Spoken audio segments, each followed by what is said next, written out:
Hi friends, எல்லாருக்கும் வணக்கம். இன்றைக்கி நம்ம வீடியோவில் பார்த்திங்கன்னா இந்த தீபாவளிக்கு நல்லா பேக்கரி டேஸ்ட்டில் லட்டு தாங்க பண்ண போகிறோம். பூந்தி லட்டு ரொம்ப நல்லாயிருக்கும். நல்லா பர்ஃபெக்டாக வரும். இந்த அளவுகளோடு செய்யுங்க, சூப்பராக பண்ணலாம். வாங்க பூந்தி லட்டு எப்படி பண்ணுறதுன்னு பார்க்கலாம்.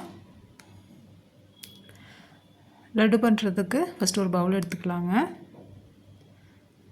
இதில் ஒரு சலாடை வச்சுக்கலாம். 2 கப் அளவுக்கு கடலை மாவு சேர்த்துக்கலாங்க. நல்லா புதுசாக இருக்கிற மாவாக சேர்த்துக்கலாம். இந்த லட்டு பார்த்திங்கன்னா நல்லா டேஸ்ட்டாக இருக்கும். 2 கப் அளவுக்கு மெஷரிங் கப்பில் 2 கப்பு சேர்த்துருக்கேன். நல்லா சளிச்சிக்கலாம் ஒரு டைம், அப்போ தான் நம்ம கட்டி இல்லாமல் இருக்கும் மாவு.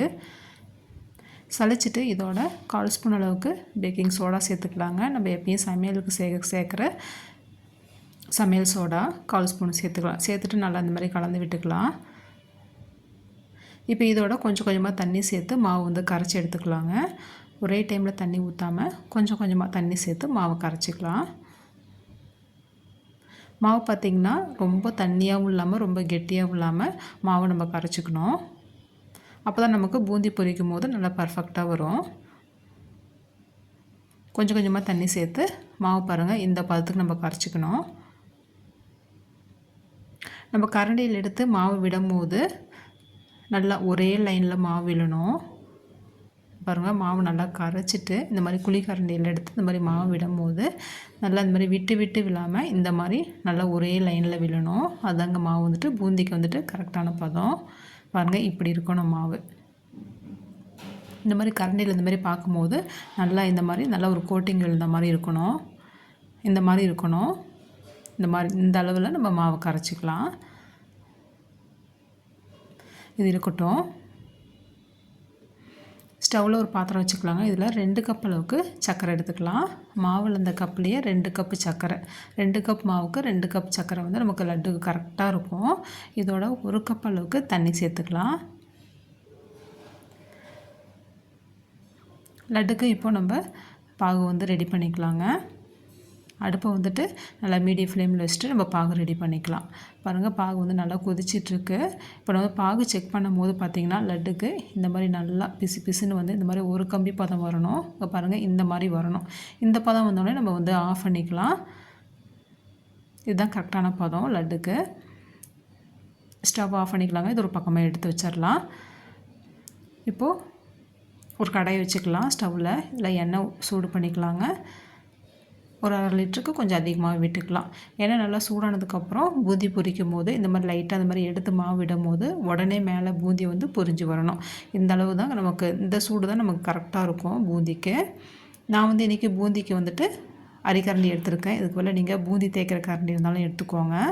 மாவு நல்லா ஒரு டைம் நல்லா கரைச்சி விட்டுட்டு குழிக்கரண்டியில் ஒரு குழிக்கரண்டி மாவு எடுத்து இந்த மாதிரி நம்ம அரிக்கரண்டியில் ஊற்றிக்கலாம். இந்த மாதிரி ஊற்றும் போது கீழே பார்த்திங்கன்னா நல்லா பூந்தி நல்லா முத்தாக இந்த மாதிரி எண்ணெயில் விழுந்து நல்லா மேலே எலும்பி வரணும். தட்டக்கூடாது. இந்த மாதிரி வந்து அரிக்கரண்டியில் இந்த மாதிரி கரண்டி வச்சுலாம் தேய்க்கக்கூடாதுங்க. அப்படியே மாவு ஊற்றிட்டு நல்லா மாவு கீழே வந்ததுக்கப்புறம் நம்ம கரண்டி எடுத்துடணும். பாருங்கள், பூந்தி பாருங்கள் கொஞ்சம் கூட சைஸ் மாறாமல் நல்லா முத்தாக இருக்குது பாருங்கள். மாவு வந்து நம்ம இந்த அளவுகளோடு நம்ம வந்து கரைக்கும் போது பூந்தி வந்து நல்லா நமக்கு வரும். ரொம்ப பொரிய விட்டுறாமல் கரெக்டாக ஒரு 8 நிமிஷத்துலேயே நம்ம வந்து பூந்தி வந்து எண்ணெயிலேருந்து வலித்து எடுத்துடணும். முருக விட்டுறாமல் பூந்தி வந்து வெந்தால் மட்டும் போதுங்க. அப்படியே நம்ம வந்து எண்ணெயிலேருந்து வடித்து எடுத்துடணும். பூந்தி பொரிச்சிட்டு உடனே நம்ம வந்து சர்க்கரை பாகில் நம்ம போட்டுடணும். அடுத்த பேட்ச் பாருங்கள், இதேமாரி மாவு வந்துட்டு இந்தமாரி ஊற்றி புழிஞ்சிக்கலாம். இந்த மாதிரி தட்டி விடாமல் இந்த மாதிரி மாவு எடுத்து இந்த மாதிரி ஊற்றணும் அரிக்கரண்டியில். அதுவே கீழே வந்துட்டு நல்லா விழுந்துடும். நல்லா இன்னொரு அரிக்கரண்டி வச்சுட்டு பார்த்திங்கன்னா நல்லா 2 கலந்து விட்டுட்டு நம்ம பூந்தியை வந்துட்டு எண்ணெயிலேருந்து வடித்து எடுத்துடணும். உடனே முருக விடாமல் இதேமாரி எல்லாமே வந்துட்டு நம்ம சுட்டுட்டு இந்த மாதிரி பாகில் போட்டுருணுங்க. ஒரு டைமும் அப்படியே பாகில் இருக்கிற பூந்தியை வந்து நல்லா கலந்து விட்டுருங்க. சூடாக இருக்கும் போதே சீக்கிரமாக இழுத்துக்கும் சர்க்கரை பாகை. இங்கே பாருங்கள், நான் எல்லாமே செஞ்சு எடுத்துட்டேன்.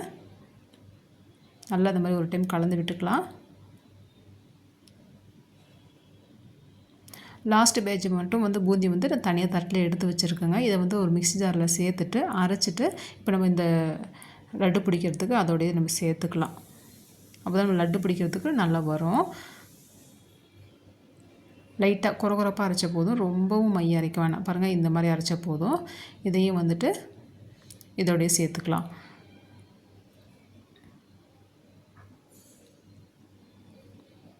சேர்த்துட்டு நல்லா கலந்து விட்டுக்கலாம்.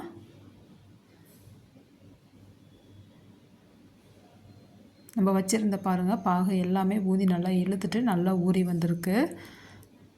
இப்போ இதோட 1/2 ஸ்பூன் அளவுக்கு ஏலக்காய் தூள் சேர்த்துக்கலாங்க. இப்போது நம்ம லட்டுக்கு முந்திரி பருப்பு வந்து தாளித்து கொட்டிக்கலாம். அடுப்பில் ஒரு சின்னதாக கரண்டி வச்சுருக்கேன். இதில் 2 ஸ்பூன் அளவுக்கு நெய் விட்டுக்கலாம். விட்டுட்டு ஒரு 10 முந்திரி அளவுக்கு இந்த மாதிரி சேர்த்துக்கலாம். சேர்த்துட்டு நல்லா தாளித்து பூந்தியோடையே சேர்த்துக்கலாம். நல்லா கலந்து விட்டுக்கலாங்க. நல்லா ஏலக்காய் தூள் பார்த்திங்கன்னா நல்லா எல்லா பூந்தியோடையும் நல்லா கலந்து வரணும். நம்ம வந்து எந்த கலருமே சேர்க்கலாங்க. நீங்கள் விருப்பப்பட்டால் மாவு வந்து கரைக்கும் போது நீங்கள் வந்துட்டு உங்களுக்கு என்ன கலர் பிடிக்குதோ நீங்கள் அதை சேர்த்துக்கலாம். நான் வந்து கலர் எதுவுமே சேர்க்கல, நான் அப்படியே செஞ்சுருக்கேன். ரொம்ப ரொம்ப நல்லாயிருக்கும். ஒரு மூடி போட்டு ஒரு 10 நிமிஷத்துக்கு அப்படியே வச்சிடலாங்க. கொஞ்சம் ஒரு கை பொறுக்கிற சூடுக்கு வரட்டும். வந்ததுக்கப்புறம் நம்ம லட்டு பிடிச்சிக்கலாம். பாருங்கள் ஓரளவுக்கு லட்டு பிடிக்கிற அளவுக்கு நல்லா சூடு குறைஞ்சிருக்கு. நம்ம லட்டு பிடிச்சிக்கலாம். லைட்டாக நல்லா அழுத்தம் கொடுத்து பாருங்கள் இந்த மாதிரி லட்டு பிடிச்சிக்கலாம். இதே மாதிரி மீதி இருக்கிறதையும் எல்லாமே லட்டு பிடிச்சி எடுத்து வச்சுக்கலாங்க. இந்த அளவுகளோட கண்டிப்பாக இந்த அளவுகளோட செய்யுங்க ஃப்ரெண்ட்ஸ். சூப்பராக லட்டு வரும். நல்லா ஒரு 10லேருந்து 15 நாள் வரலையும் வச்சுட்டு சாப்பிட்லாம். ரொம்ப ரொம்ப நல்லாயிருக்கும், கெட்டு போகாமல் இருக்கும். ஓகே ஃப்ரெண்ட்ஸ், இந்த தீபாவளிக்கு இந்த அளவுகளோட லட்டு செய்யுங்க. ரொம்பவே ஹெல்த்தியாகவும் இருக்கும். ரொம்பவே நம்ம வீட்டிலே செஞ்ச திருப்தி இருக்கும். இந்த அளவுகளோட செய்யுங்க ஃப்ரெண்ட்ஸ். ஓகே ஃப்ரெண்ட்ஸ், இந்த வீடியோ பிடிச்சிருந்தால் லைக் பண்ணி ஷேர் பண்ணுங்கள். நம்மளோட வீடியோ புதுசாக பார்க்குறீங்கன்னா கண்டிப்பாக சப்ஸ்கிரைப் பண்ணுங்கள் ஃப்ரெண்ட்ஸ். லட்டு செஞ்சு பார்த்துட்டு எப்படி இருந்ததுன்னு கண்டிப்பாக கமெண்ட் பண்ணுங்கள் ஃப்ரெண்ட்ஸ். தேங்க்யூ.